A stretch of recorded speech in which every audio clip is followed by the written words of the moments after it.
Hi. Have you ever wondered if you've lived a life before? Have you gone to places and thought, this is familiar to me, I've done this before? Have you had certain aversions and restrictions on not wanting to go places or feeling that you've been places before or needing to know things? I can tell you my story. As a youngster, I always doodled and wrote the name Sam. We had no one in our family that had that name. I didn't know of anyone in school who had that name. The only one I'd ever heard of was a famous golfer. But why was I doodling this name, Sam? The other thing was, I was, from my teens onward, absolutely fascinated with the deep south of the United States. I didn't know why. I also had a fear. If I met someone who was missing their front teeth, I was afraid of them for no reason. They might have had a big smile on their face, but they terrified me. And I would cross the street to avoid being anywhere near that person. What was that about? And then I had an opportunity to experience a past life regression.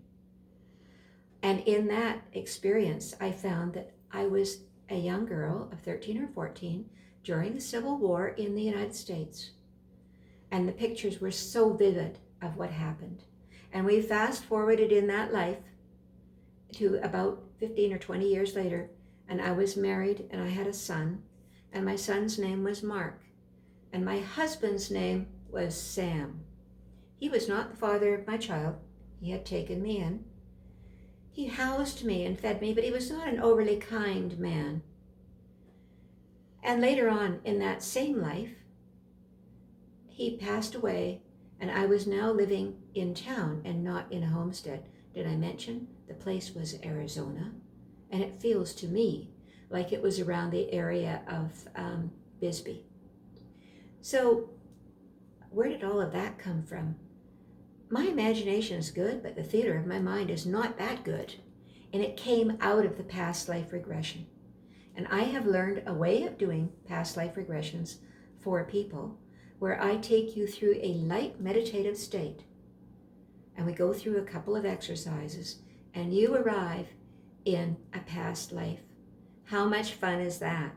And invariably, I hear the wonder and amazement when I say, can you look down at your body and what do you see at your feet? And someone answers, I'm wearing hobnailed boots, or I'm barefoot, I'm standing on sand, or whatever the answers are. And the disbelief in their voice as they're going like, holy smoke, my memory isn't all of that good. And they come up with their visions and their stories. Now, this is something that I do just for entertainment. It's not therapeutic in any way, but sometimes it answers questions that we've always had that we didn't even know that we had. And now we can find out the answers to those unknown questions. I finish the session by taking you through the death of that lifetime so that you will never fear death. And I also take you to the next life that you had.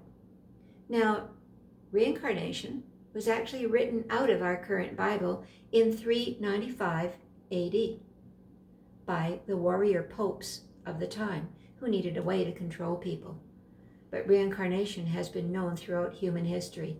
If you want to know more or experience a session, contact me, www.maggiedavidson.com or info@maggiedavidson.com.